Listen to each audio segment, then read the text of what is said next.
कविता आगे बढ़, आगे बढ़, चल कविता, कविता आगे बढ़, आगे बढ़ कविता, आगे बढ़, आगे बढ़ कविता, आगे बढ़, आगे बढ़ कविता, चल कविता, चल, चल कविता। प्रवीण, तू अपनी बहन को कमजोर बना रहा है। ऐसा करेगा तो लड़ना कैसे सीखेगी? मैंने देखा तूने ग्रिप ढीला किया था। कविता, कहां मर गए दोनों? है? अपने बच्चों को काहे कोस रहे हैं? कोस रहे हैं? इतना देर से ग्राउंड में इंतजार कर रहे हैं, काहे नहीं भेजो प्रैक्टिस करने के लिए? हम काहे रोकेंगे? अरे क्या हुआ? बाबा, भैया गिर गए थे, अब वो प्रैक्टिस नहीं कर पाएंगे। बैठाओ इसे, हम अभी हल्दी लेकर आते हैं। शाबाश बेटा, तुमसे यही उम्मीद की जा सकती है। हम तुम दोनों का गेम पर मेहनत कर रहे हैं ताकि स्कूल का कबड्डी टीम में तुम लोग का सिलेक्शन हो जाए, और तुम कबड्डी तो तब खेलेंगे ना जब ढंग का खुराक मिलेगा। आओ बैठो।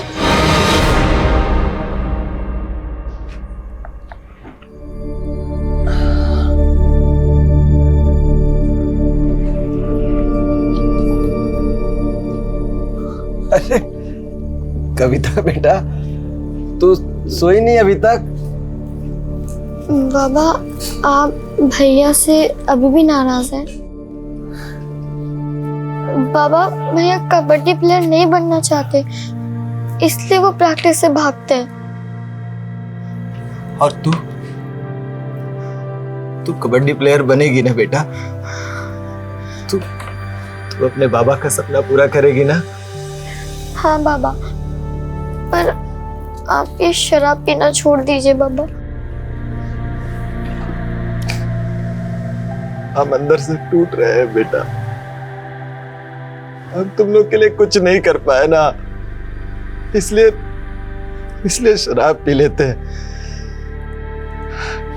पर प्रॉमिस, तू जिस दिन बड़ा कबड्डी प्लेयर बनेगी ना, हम शराब छोड़ देंगे।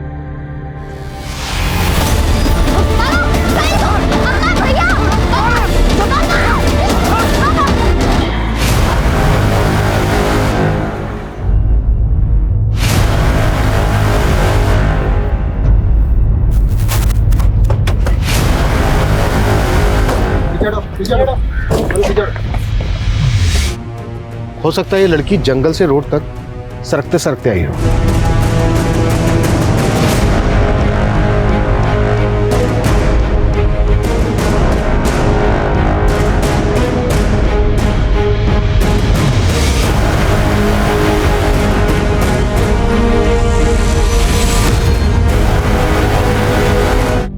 उधर शराब की बोतलें और खाना देखकर लगता है किसी शराबी जुआरी ने इस घटना को अंजाम दिया है। लेकिन कोई रैंडम ऑफेंडर लड़की के हाथ पैर बांध के ऐसे क्यों छोड़ेगा? फिर भी इस तरह के सभी लोगों को राउंड अप करो और लड़की की पहचान पता करने की कोशिश करो।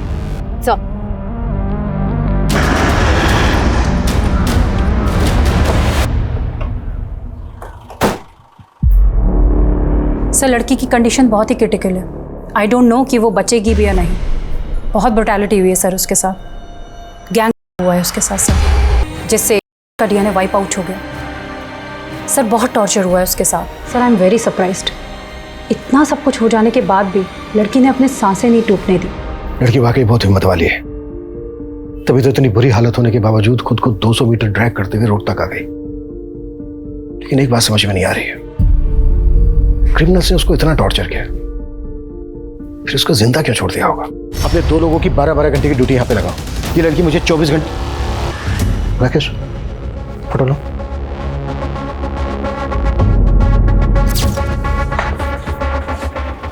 ये जो टैटू है, इसमें किसी साउथ इंडियन लैंग्वेज में शायद ये कोई शब्द है,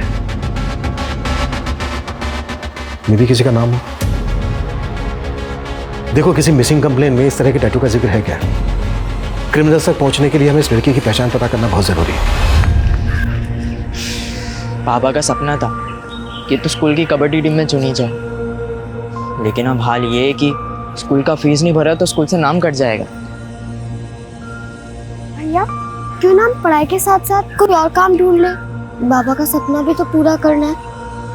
हम दोनों मिलकर माँ का हाथ बटाएंगे।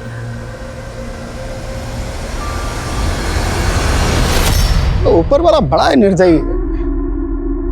अब इस उम्र में तुझे विधवा कर दिया, ऊपर से दो बच्चों का भार। तू ना चिंता मत कर, हम सब सही कर देंगे तेरे साथ। तू ही पहुंचाए हमें इस हाल में, लेकिन तेरे इरादे हम कभी कामयाब नहीं होने देंगे। ये रस्सी डल गई, इसकी ऐंठन खत्म नहीं हो रही। तो रुक, अभी बताता हूँ तुझे मैं। इस केस से जुड़ी कोई मिसिंग कंप्लेन तो नहीं मिली और उस लड़की की आइडेंटिटी पर भी कोई लीड नहीं मिल रही है। मैंने पता किया, उस लड़की के हाथ में जो टैटू है वो कन्नड़ में वेंकट लिखा है। हो सकता है किसी आदमी का नाम हो जो उसके बहुत अजीज हो। सर, हो सकता है वो लड़की कर्नाटका से यहाँ आई। मानसी, एक काम करो, उस लड़की की फोटोग्राफ साउथ इंडिया के पुलिस हेडक्वार्टर्स में सर्कुलेट करो। Yes doctor. व्हाट? कोमा में चली गई? डॉक्टर, जल्द से जल्द उस लड़की को कोमा से बाहर लाइए, इससे पहले कि क्रिमिनल्स अंडरग्राउंड हो जाएं। उसका स्टेटमेंट लेना हमारे लिए बहुत जरूरी है। सर, मैं अपनी पूरी कोशिश कर रही हूँ, लेकिन मैं ऐसा कह नहीं सकती कि मैं लड़की को बचा पाऊंगी या नहीं बचा पाऊंगी।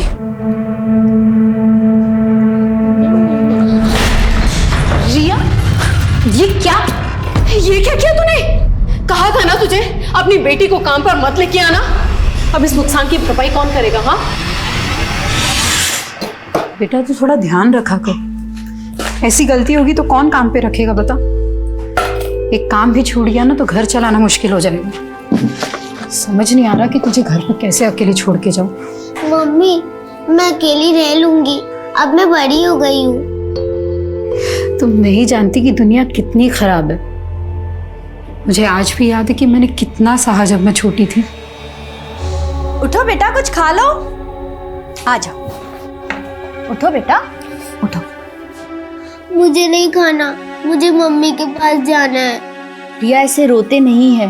मैंने कहा ना मम्मी जल्दी आ जाएगी, कुछ खा लो। नहीं, आप रोज झूठ बोलते हो, मुझे मम्मी के पास जाना है।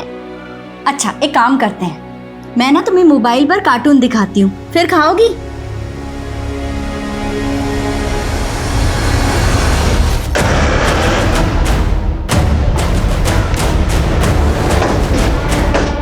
सर, मैं नंदा, मैंने ही आपको फ़ोन किया था। वो जब मैंने कविता की फ़ोटो देखी, कविता मेरी किराएदार है और यहाँ अपनी बच्ची के साथ रहती है। इधर आओ बेटा। सर, वो जब से कविता गई है तब से ही ऐसी डरी डरी सी ही रहती है। कविता का पति कहाँ रहता है? वो यहाँ नहीं रहता। कविता ने बताया था कि उससे पहले से ही अलग हो गई है। कविता के पति का नाम क्या है और कविता कहाँ की रहने वाली है? उसके पति का नाम तो मुझे नहीं पता। हाँ, कविता झारखंड की रहने वाली है। अच्छा, कविता के हाथ पे ना एक टैटू है जिसमें कन्नड़ में लिखा है वेंकट। आप किसी ऐसे वेंकट को जानती हैं जिसको कविता जानती हो? नहीं सर, मैं कविता के बारे में ज़्यादा नहीं जानती हूँ। अभी 4 महीने पहले ही वो यहाँ रहने के लिए आई थी। पर हाँ, उसका एक बड़ा भाई है और आखिरी बार वो उससे ही मिलने के लिए गई थी। हाँ कविता? दीदी, मैं अपने बड़े भैया से मिलने जा रही हूँ, आने में थोड़ी देर हो सकती है। आप तब तक रिया का ध्यान रखेंगे? हाँ हाँ बिल्कुल, अच्छे से रहना। बाय बेटा। बाय। लेकिन वो आई ही नहीं, और जब मैंने यहाँ की पुलिस को बताया तो उन्होंने भी कुछ ज़्यादा इंक्वायरी नहीं की। कविता का भाई रहता कहाँ है? वो मुझे नहीं पता। कविता का नंबर तो होगा आपके पास? हाँ है। कविता के घर की तलाशी लो, हो सकता है कविता के घर में उसके पति और पति से रिलेटेड कोई क्लू मिल जाए।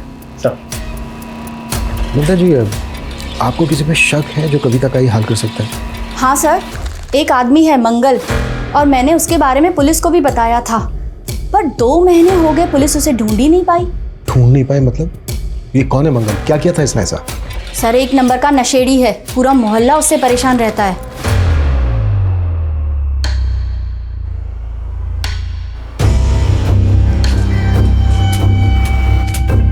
बेटा, आप अकेले खेल रही हो? चलो मेरे साथ मेरे घर, हम साथ में खेलेंगे। मुझे नहीं आना। बहुत सारी चॉकलेट है बेटा।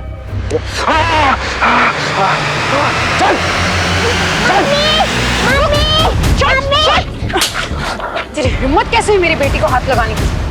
तुम दोनों को अभी अंदर करवाती हो। रुको। ठीक हो तुम?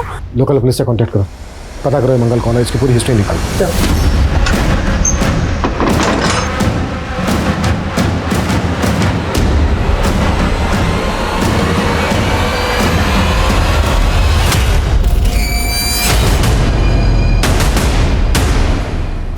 सर, गाजियाबाद पुलिस से मंगल और उसके दोस्त पिंटू का फोटो मिला है।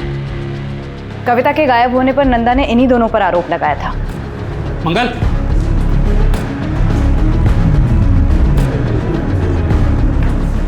मंगल, पुलिस कविता के घर तक आ पहुंची है।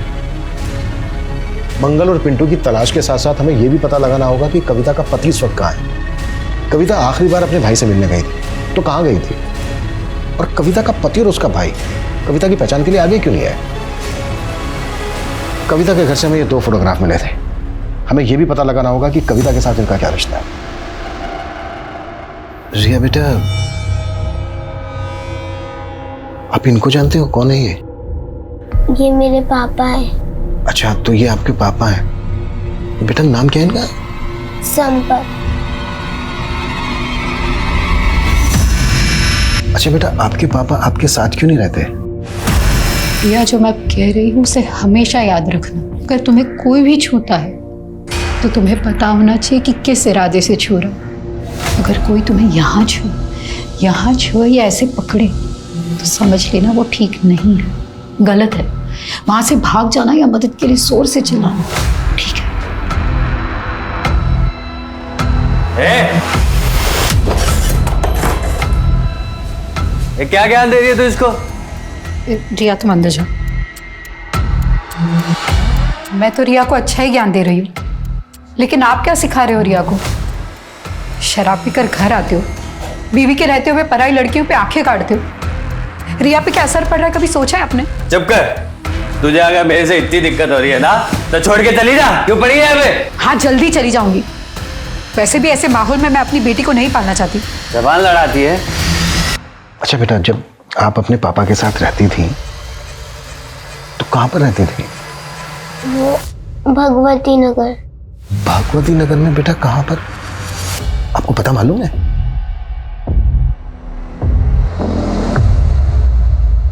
अच्छा बेटा, ये कौन है? इनको जानते हो? ये मेरे प्रवीण मामा है। तो बेटा ये जो साथ में है ये आपकी मामी होंगी, है ना? हाँ, सुजाता मामी। बेटा आपकी नंदा आंटी ने बताया था कि आपकी मम्मी आपके प्रवीण मामा से मिलने गई थी। आपको पता है वो क्यों गई थी, और आपके प्रवीण मामा और मामी कहाँ पर रहते हैं? पता नहीं। आपके प्रवीण मामा और मामी का कभी कोई झगड़ा हुआ था? चॉकलेट?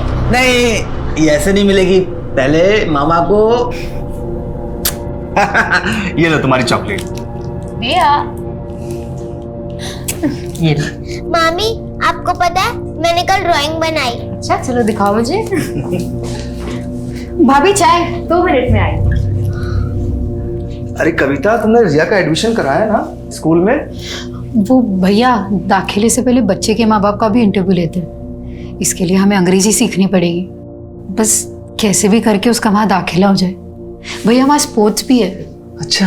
अब हम तो कबड्डी प्लेयर बन नहीं पाए, पर रिया हमारे बाबा का सपना जरूर पूरा करेगी। और अच्छा है ना? बनेगी ना तो कबड्डी प्लेयर? हाँ मम्मा, मैं बहुत बड़ी कबड्डी प्लेयर बनूंगी। ओह अच्छा, तो आपकी मम्मी आपको कबड्डी प्लेयर बनाना चाहती है ना? Strong girl.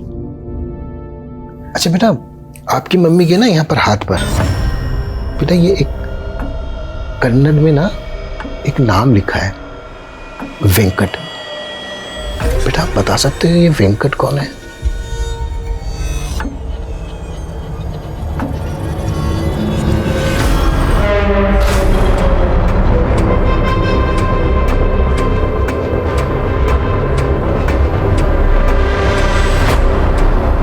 जी नमस्ते साहब, हम आपका जुगाड़ सेट कर दिए साहब। रात को पहुंच जाएगा आपके पास। जी साहब, हमारा भी ख्याल रखिएगा। सर, कविता का फोन 7 अगस्त को मीरा बाग में स्विच ऑफ हुआ और कविता हमें 11 अगस्त को डीवी कॉलोनी की बैक रोड पर मिली। पॉसिबल है 7 अगस्त से लेकर 11 अगस्त तक लगातार कविता को टॉर्चर किया जा रहा हो। अच्छा, कविता के कॉल रिकॉर्ड्स में कविता के पति संपत, उसके भाई प्रवीण और वेंकट के नंबर मिले क्या? इनके नंबर्स तो नहीं मिले, लेकिन सुजाता का नंबर मिला है। सुजाता ये कविता के भाई प्रवीण की वाइफ? Yes sir. सर ये नंबर पुरानी बस्ती मोहल्ला नीमसराय के एड्रेस पे रजिस्टर्ड है। एक और बात सर, सुजाता का नंबर 7 अगस्त को मीराबाग में स्विच ऑफ हुआ और अभी तक बंद है। सुजाता और कविता का फोन एक साथ एक लोकेशन पे स्विच ऑफ होना, ये कोइंसिडेंस नहीं हो सकता। सुजाता से अच्छे से पूछताछ करनी होगी। और रिया ने हमें बताया कि जिया अपनी माँ और पिता संपत के साथ भगवती नगर में रहती थी। एक काम करो, भगवती नगर में संपत का फोटो सर्कुलेट करो, शायद संपत को लेकर वहां से कोई लीड मिल जाए। कविता और संपत 4 महीने पहले अलग हुए थे। पॉसिबल है ये संपत कविता के साथ इन 4 महीने से फोन कांटेक्ट में ना हो। कविता के 4 महीने पहले के कॉल रिकॉर्ड्स निकलवाओ, उसमें शायद हमें संपत, प्रवीण और वेंकट के नंबर मिल जाए। सर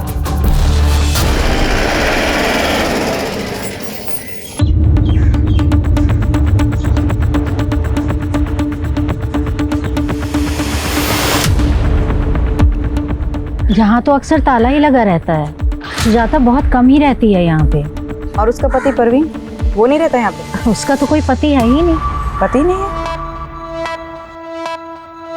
हमें तो पता चला कि ये उसका पति है। इसे तो कभी नहीं देखा यहाँ पे। और ये कविता नाम है इसका? इसे भी नहीं देखा। सुजाता की फैमिली में और कौन कौन है? उसकी कोई फैमिली नहीं है, वो अकेले ही रहती है। और जब भी आती है तो नए नए आदमी आते जाते रहते हैं। हमने तो सुना है वो धंधा करती है। What? सुजाता एक प्रोस्टिट्यूट है? कविता और सुजाता का फोन एक साथ 7 अगस्त को मीराबाग में स्विच ऑफ हुआ था। मैंने कहा था ना, ये कोइंसिडेंस नहीं हो सकता। सुजाता इस वक्त हमारी प्राइम सस्पेक्ट है। हमें सुजाता और प्रवीण दोनों को ढूंढना होगा। और थोड़ा देना, बाद में दूंगा भाई। अरे मंगल मांग रहा है। समझा दे। एक पुलिस, अबे भाग।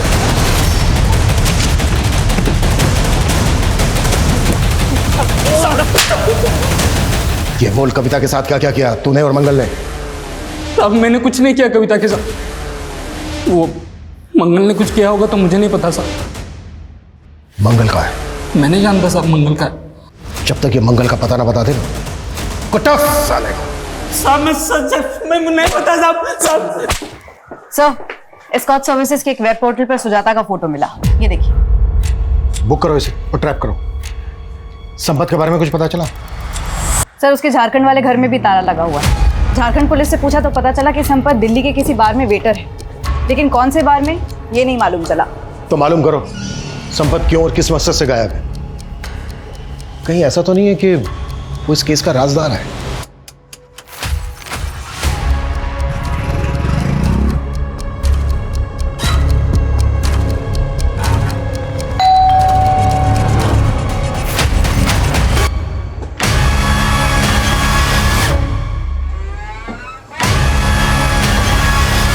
चलें। नहीं सर, आप जिस नंबर की बात कर रहे हैं वो मैं नहीं इस्तेमाल करती थी। वो तो कविता का भाई प्रवीण इस्तेमाल करता था सर। तो प्रवीण कहाँ है? सर मुझे नहीं पता कहाँ है वो। देखो हमें पता चला है कि तुम प्रवीण की वाइफ हो। हम तो सिर्फ अच्छे दोस्त थे और प्रवीण तो किसी का पति बन ही नहीं सकता। क्यों? सर वो नामर्द है सर। प्रवीण नामर्द है? मैं झूठ नहीं बोल रही हूँ सर, इसीलिए तो वो सबसे अपनी पहचान छुपाता रहता था। लेकिन वो शुरू से ऐसा नहीं था सर, उसे नामर्द बना दिया गया था। मतलब? कविता और उसका परिवार झारखंड के एक छोटे से कस्बे में रहते थे। वहाँ पे ज़मीन के विवाद में कोई नारायण नाम का आदमी, उसने उसके बाप को मरवा दिया और उसी आदमी ने उसकी माँ करने की भी कोशिश की। इसी बात का बदला लिया था वो लोग ने प्रवीण से। सर ये सब मुझे प्रवीण ने बताया था। सर उन दोनों के साथ कभी कुछ सही नहीं हुआ। वो बेचारे अपनी माँ को लेकर शहर आ गए। हमारे पड़ोस में ही रहते थे। उसकी माँ और उसकी बहन घर घर जाकर काम करके अपना गुजारा कर रहे थे वो लोग। और इस हादसे के बाद तो प्रवीण जैसे डिप्रेशन में चला गया था। कई सालों तक तो हमें लगता था कि प्रवीण को कोई दिमागी बीमारी है। वो इतना चुप चुप रहता था। सर कविता ने मुझे कभी नहीं बताया कि प्रवीण के साथ क्या हुआ है, लेकिन मैं मन ही मन प्रवीण को पसंद करती थी। और फिर एक दिन मैंने उसे बाज़ार में इसे देखा। जब उसकी माँ गुजर गई और कविता की भी शादी हो गई, उसके बाद तो प्रवीण और भी अकेला हो गया था। लेकिन मैंने एक सच्चे दोस्त के नाते उससे मिलना बंद नहीं किया। वो तो कविता के बेटी और उसके पति को भी अपनी सच्चाई नहीं बताया। उन्हें यही लगता है कि मैं उसकी बीवी हूँ। लेकिन तुमने अभी तक यह नहीं बताया कि प्रवीण कहाँ है। सर, कई महीनों से मैं प्रवीण से नहीं मिली हूँ। कविता का पति कहाँ है अब? इस बारे में मुझे नहीं पता सर। कविता कौन से गांव की रहने वाली है? गोदा गांव के रहने वाले हैं वो लोग। कविता के हाथ में यहाँ टैटू है एक, जिसमें कन्नड़ में लिखा है वेंकट। ये वेंकट कौन है? मुझे नहीं पता सर। पता करो इस सुजाता की कहानी में कितनी सच्चाई है, या ये फिर अब भी हमें घुमा रही है। झारखंड पुलिस से कांटेक्ट करो। सर पल्लवी नाम की एक लॉयर है, कविता के बारे में कुछ बात करना चाहती है। पल्लवी? सर मैं वेकेशन पे गई थी, वापस आई तो पता चला कविता के साथ इतना सब कुछ हो गया। आप कविता को कैसे जानती हैं? मेरी क्लाइंट है वो सर। कविता क्लाइंट है आपकी? जी सर। कविता का हुआ था सर, और वो चाहती थी कि मैं उसका केस लड़ूं। किसने किया था? रामबाग पुलिस स्टेशन के कांस्टेबल मुकेश ने सर। कविता उसके घर पे काम करती थी और इसी ने कविता का रेप किया सर। एक पुलिस कांस्टेबल ने कविता किया था? जी हाँ सर, और उसके पति ने भी उस बेचारी का साथ नहीं दिया सर। ये आंसू बहा के मत दिखा। हाँ, क्या भरोसा तू खुद सोई हो उसके साथ जाकर, और जब मन भर गया और लगा कि मुझे तेरे इस रिश्ते के बारे में पता चल जाएगा तो नाटक कर रही है। कैसे आदमी आप? मेरे साथ इतना सब गलत हुआ और मुझ पे ही लांछन लगा रहे। तो तेरी क्या आरती उतारूं मैं? चुप करके बैठ जा। और है ना, तू जानती है ना वो कितना पावरफुल आदमी है, कुछ नहीं कर सकती तू उसका। मैं चुप नहीं रहने वाली, चाहे आप मेरा साथ दे या ना दे, मैं इंसाफ लेके रहूंगी। तुम्हारा हुआ 16 फेब को, तुम पुलिस स्टेशन पहुंची 18 फेब को। 2 दिन क्यों चुप रही कविता? मैं बहुत डर गई थी मैडम। मुझे लगा कि मेरे पति मेरे साथ थाने चलेंगे, लेकिन मैं उस कांस्टेबल के बड़े साहब से भी थाने जाके मिली, लेकिन वो बोले कि मेरे मेडिकल रिपोर्ट वाली का कि मेरा भी नहीं हुआ। तुम्हारा होने के 2 दिन बाद तुम्हारा मेडिकल हुआ था ना, तो इसीलिए शायद मेडिकल रिपोर्ट में कंफर्म नहीं हुआ होगा। और तुम आई भी तो मेरे पास होने के 1 महीने बाद। तो क्या आप भी मेरी मदद नहीं करेंगे? उसकी आंखों में सच्चाई थी सर। ये केस मेरे लिए भी काफी मुश्किल था, पर मैंने तय कर लिया था कि मैं कविता का केस लड़ूंगी। आप जो ये कह रही हैं, आपके पास कोई एविडेंस है? इससे बड़ा क्या सबूत होगा सर? जब से मैंने कविता का केस लिया मुझे धमकियां मिल रही हैं। देख वकील, कविता का केस छोड़ दे, अगर उसका केस लड़ा तुझे रेप करके काट देंगे हम। कौन थे वो लड़के? उन दोनों की शक्ल नहीं देख पाई सर, दोनों ने हेलमेट पहन रखा था। पर हाँ, मैंने बाइक का नंबर नोट किया सर, क्रॉस चेक भी किया मैंने आरटीओ से, नंबर प्लेट फेक था सर। मुझे यकीन है सर, ये दोनों भेजे हुए गुंडे ये मुकेश के ही थे। आज कविता भले ही कॉमा में है सर, लेकिन मैं उसकी लड़ाई जारी रखना चाहती हूँ।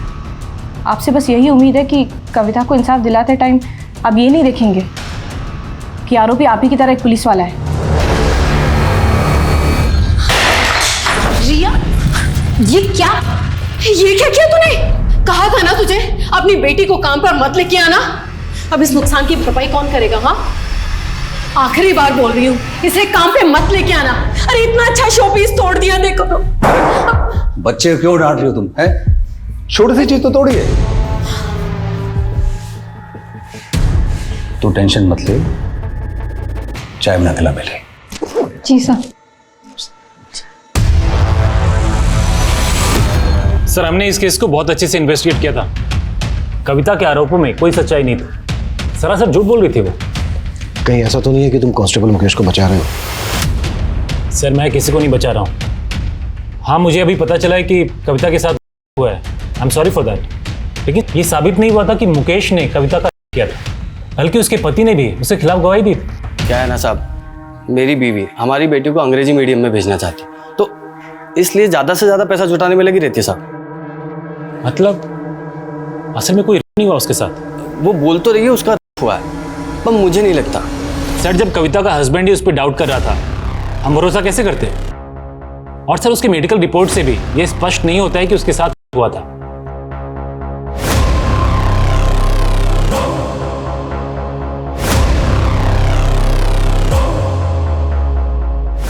नहीं सर, ऐसा नहीं है जैसा आप कह रहे हैं।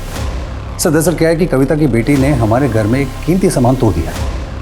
मेरी बीवी उदिता ने उसकी बेटी को डांट दिया। बस सर, इसी खुंदक में उसने मुझे बदनाम करने की कोशिश की। लेकिन उसके पति ने तो स्टेटमेंट दिया है कि वो ये सब करके तुमसे पैसा वसूल करना चाहती थी। कहीं ऐसा तो नहीं है कि वो स्टेटमेंट देने के लिए तुमने उसके पति को खरीद लिया था? सर मैंने ऐसा ना तो किया है और ना ही मेरे खिलाफ कोई ऐसा आरोप साबित हुआ है। इनफैक्ट मैं तो छुट्टी लेके चला गया था जब ये इन्वेस्टिगेशन शुरू हुई थी, ताकि इन्वेस्टिगेशन अच्छे तरीके से हो जाए।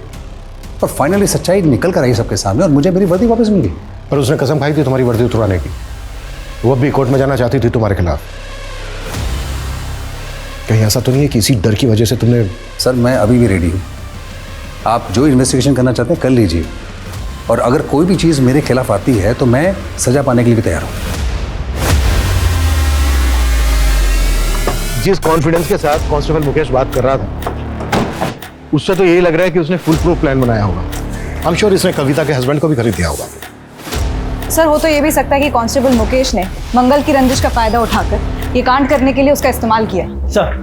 सर कविता का फोन मीराबाग में ही बंद हुआ था और सर उसी दौरान वहाँ की पुलिस को एक किन्नर की लाश मिली थी। सर इसका फोटो है, लेकिन सर इस लाश का चेहरा कविता के भाई प्रवीण से हूबहू मिलता है। और सर प्रवीण भी तो किन्नर ही था।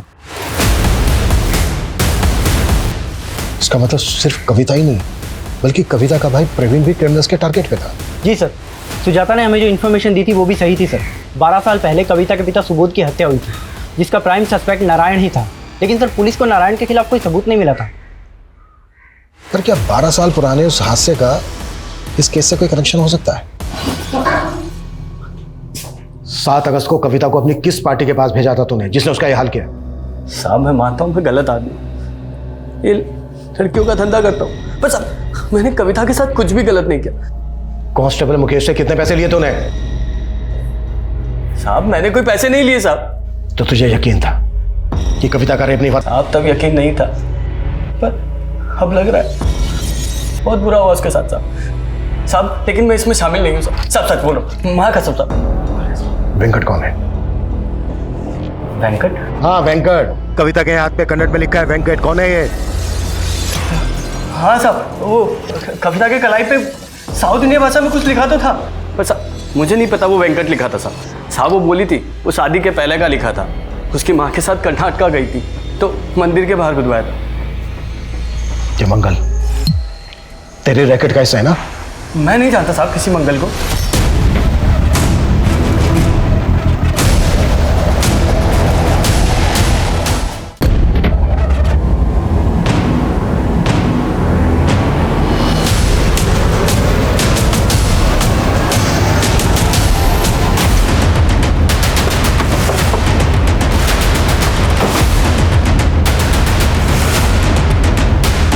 सर मेरा फ़ोन आया था सर, मैं बस 2 मिनट के लिए बाहर गया था, इतने में समझ नहीं आ रहा है कौन अंदर गया।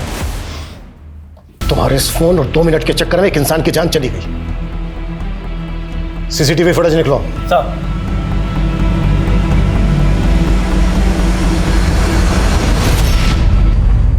इसने सर कपड़े तो वार्ड बॉय के पहने हैं, लेकिन ये हमारे हॉस्पिटल का स्टाफ नहीं है सर। इस आदमी की फोटो हर जगह सर्कुलेट करो, पता करो ये कौन है। हॉस्पिटल के बाहर का सीसीटीवी फुटेज भी चेक करो ये आदमी कहां से आया, किस डायरेक्शन से आया और किस डायरेक्शन में भागा। क्विक!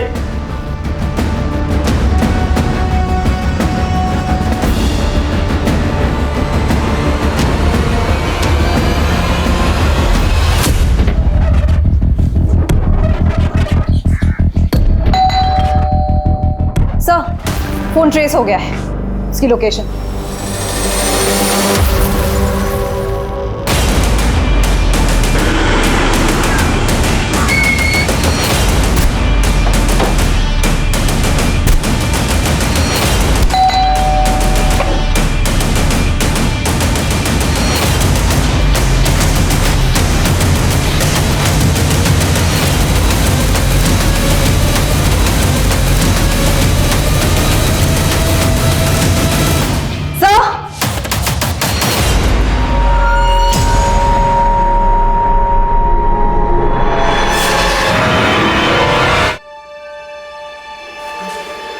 चलो हो जाओ शुरू। बताता हूँ सर, बताता हूँ सर। पहले हमने उसके भाई को मारा, हमने सोचा कहीं उसने मुंह खोल दिया तो, फिर हमने सोचा कि वो हॉस्पिटल में मर जाएगी, लेकिन फिर हमने सोचा उसे हॉस्पिटल में ही मार देते हैं। और ये सब तुमसे पल्लवी ना कर पाया ना? हाँ। मैं नहीं जानती इसे। 2 लड़कों ने आपको जान से मारने की धमकी दी थी ना? हाँ। जरा ध्यान से देखिए, हो सकता है उन्हीं में से कोई एक हो सकता है। हाँ, ये हो सकता है। सर एक बात है कि पल्लवी मुझे कुछ ठीक नहीं लग रही है। एक काम करो, उसका फोन सर्विलेंस पे डाल दो। हेलो। पुलिस तुम्हारे ड्राइवर का फोटो घुमा के ढूंढ रही है। ज्यादा देर जिंदा नहीं रहना चाहिए, वो मार के गायब करो उसे। तुम इतनी भी चालाक नहीं हो कि हमें घुमा सको। क्यों क्या है सब? मैंने ये कविता केस ये सोच कर लिया था कि अगर मैं ये पुलिस कांस्टेबल मुकेश को सजा दिला देती हूँ तो बहुत जल्दी पॉपुलर हो जाऊंगी। लेकिन जैसे जैसे मैंने इसका केस स्टडी किया तो पता चला कविता को बेकसूर साबित करने के लिए इस केस में तो कुछ है ही नहीं, न गवाह ना सबूत। सोचा लैक ऑफ एविडेंस के चलते अगर मैं ये केस हार गई तो करियर बर्बाद हो जाता मेरा। इसीलिए मैं उस कविता को टालने लग गई थी। मैडम, आप इतने दिन से बोल रही है कि कोर्ट में अर्जी फाइल करेंगे, लेकिन अभी तक कुछ किया नहीं। हाँ तो टाइम लगता है ना कविता। लेकिन मुझे अभी आप पे भरोसा नहीं है। मैंने जो आपको फीस के पैसे दिए तो वो आप वापस कर दीजिए। तेवर ना जाके किसी और को दिखाना, जा नहीं करते तेरे पैसे वापस, निकल चल। मुझे मालूम था आप यही बोलेंगे, इसलिए मैंने आपका वीडियो निकाला, ये देखिए। अब देखना कि मैं क्या करती हूँ। मैंने तो उसे यही जताया कि मैं उससे डर गई हूँ। उसे बोला अपने सारे पैसे आके लेके जा। लेकिन काम वाली बाई मेरे चेम्बर में घुस के मुझे आंखें दिखा रही थी। मुझसे बर्दाश्त नहीं हुआ। मैंने उसे मीरा बाग बुलाया और बोला आके अपने पैसे लेके जा। फिर मैंने अपने बॉयफ्रेंड गुलशन को भेजा। उसने उसे वहीं से उठाया और एक वकील के पेशे को बदनाम किया है तुमने, और तुम्हें इसके लिए जरा भी पछतावा नहीं है।